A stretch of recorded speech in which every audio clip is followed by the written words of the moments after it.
I want to talk about the point of conception. And I believe that I came here to have fun. Joyful, expanded fun. And it hasn't been a lot of fun a lot of times. And when I was born, I realized that maybe I made a mistake. And that it might not be as much fun as I thought it would be. And I've had struggle over the time of wanting to expand and feeling afraid and feeling inside so expanded and wanting to play so much, and almost like this body or this environment pulled it down, even though I know on some level that's impossible. And I'm wanting to expand even more beyond that, beyond which I ever have before, even though I feel like before I came in, I was expanded there. So then I think, what did I come in for if I was in that expanded place to begin with, and I'm wanting to expand beyond that, yet along the way I've embodied so much more wisdom at the cutting edge of creation. And so I want to have more fun, and can you help me have more fun and be more me in front of people and not be afraid? Well, there's so much we want to give you. The key to having fun, really, and you came round to it with the last part of your statement here. When you care about how other people are responding to you, it sort of sucks the fun out of life because you can't control their response. And even worse, if you're trying to stand on your head in a lot of different ways in order to be appealing to them, sometimes then you begin serving that master rather than paying attention to your own guidance, and so you get out of balance. A man came to the chair one day and he said, I told my friends I was going to ask a question and they told me I shouldn't, but I'm going to anyway. He said, why does the dog stick its head out the window of the automobile?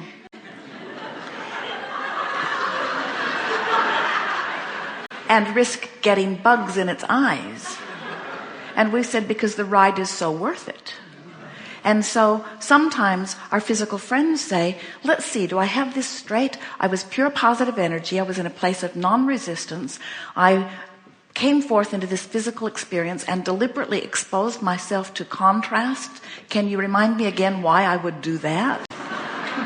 And we say, the thrill of the contrast is in the birthing of the rocket. And you got to remember that when you decided to come, you knew you were going to ride the rocket. We're not dumb. Did you hear that? In other words, you came knowing that you were source energy who would be inspired to more, and you knew you would follow the path of that.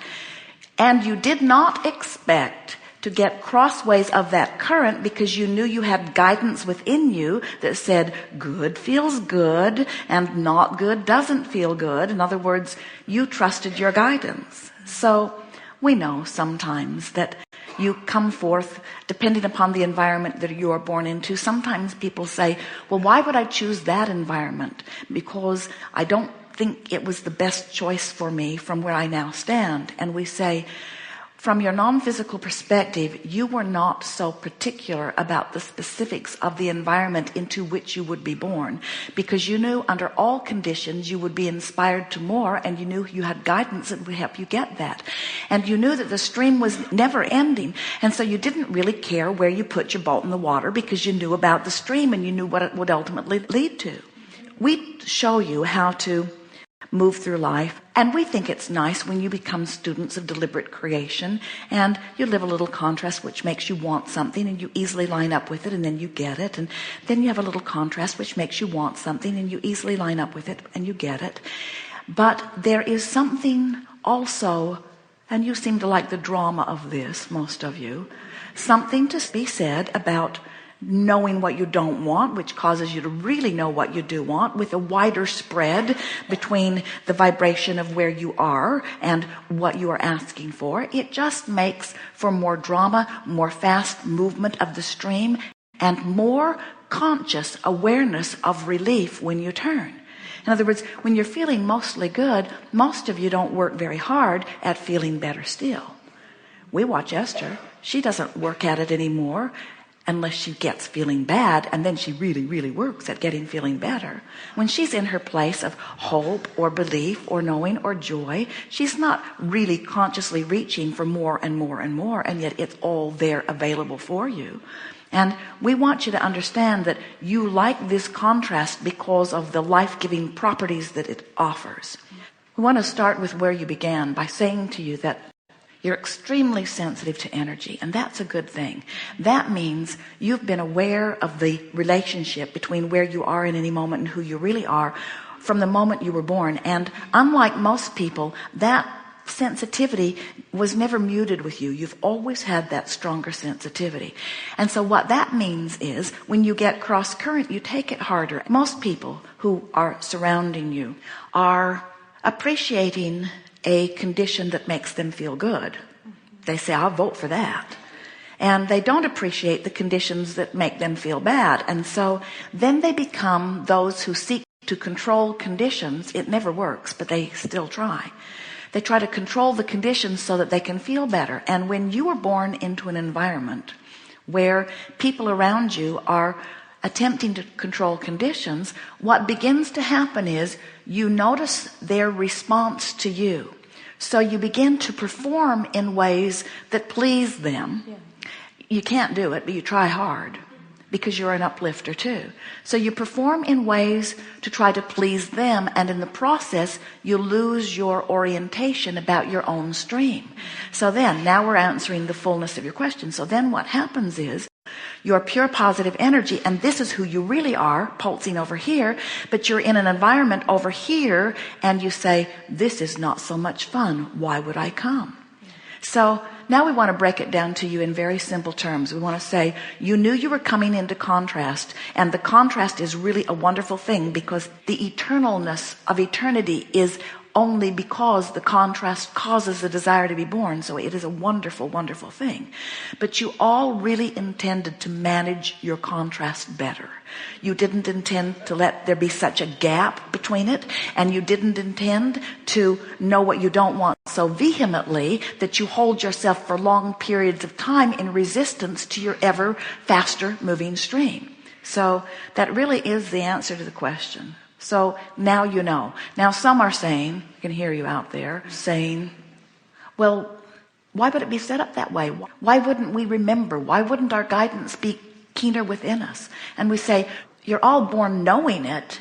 And so the question that you want to ask yourself, it's really not too important, but it answers this question. At what point did I begin to care less about how I felt and begin to care more about how somebody else felt about something that I was doing?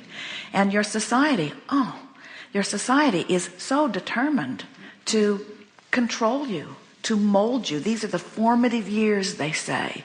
And we say, too bad about that, really.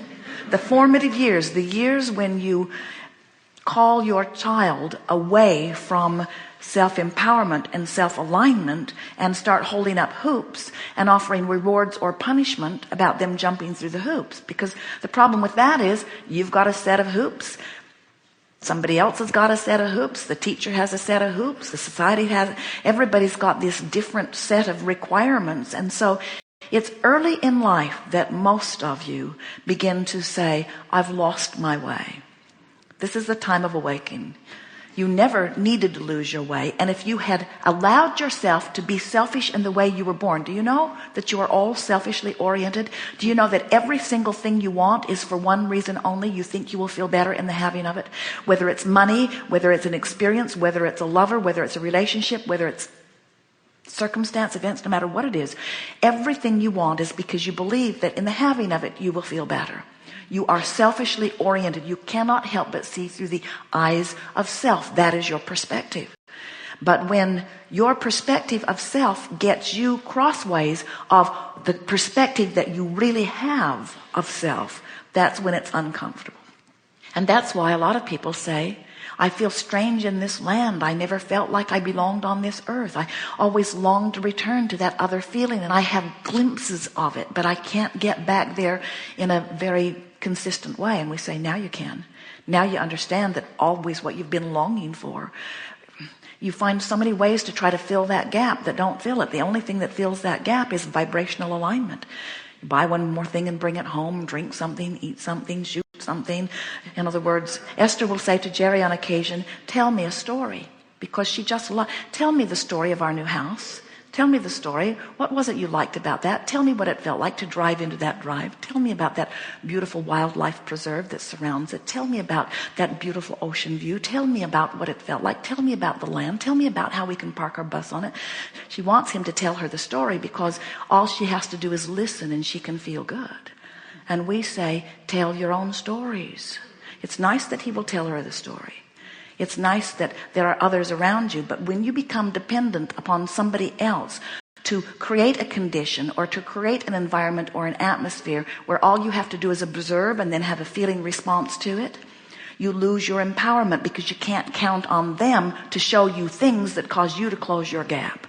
So what life really is about is knowing about the gap, knowing about your guidance system, being selective enough in the thoughts that you choose, whether you're focused past, present, or future, by choosing things based upon the way they feel, which means based upon their vibrational countenance, which means based upon your point of attraction, which means now you're in control of all things. And innately, you have always known that, and it makes you crazy not to be there. You are a lover who must love, and when you're not loving, you can't bear it. You are an uplifter who must uplift, and when you are not uplifting, you can't bear it. You are a being of light, and when you are dark, you cannot bear it. In other words, you must be who you are, and you've just been pickier and more sensitive to that knowledge for a longer period of time. And now you're on your way. You have conscious awareness of what to do. Yes. Yes.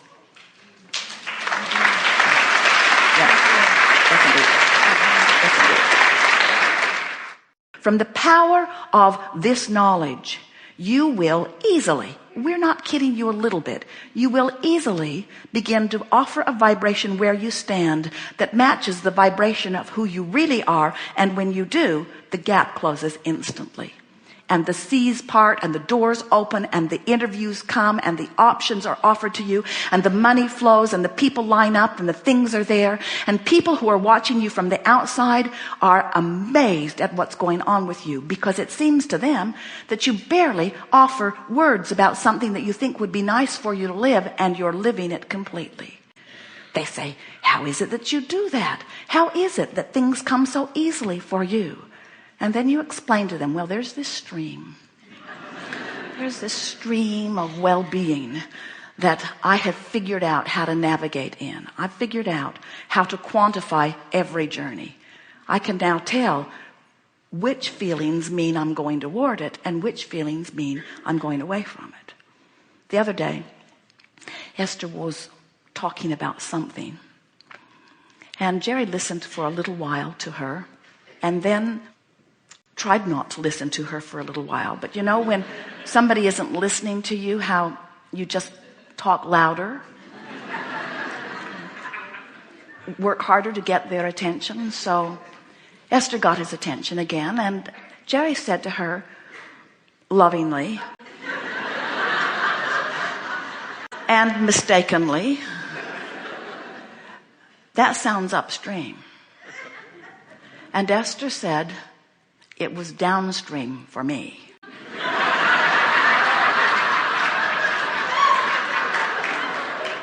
You should have been where I was a minute ago. And we so want you to hear this, because everybody's got their own vibrational relationship between where they are and who they are, and nobody else understands that. You got to stay out of other people's streams, and you've got to not pay attention to them when they try to pay attention to your stream, because it doesn't matter. We don't want you to think that this seminar is about you working really hard to get over here in joy and love and appreciation at every moment. That's not our objective with you. Our objective with you is that wherever you are in the stream, you know which way's downstream and which way's upstream. You know by the way you feel. Because if you are placing judgment about where you are in the stream, the moment you do that, you turn upstream. The moment you feel dissatisfaction, oh, look at that girl, she's so positive, she's up there in pure positive emotion. You know what that does to you? turns you upstream, unless you're already there.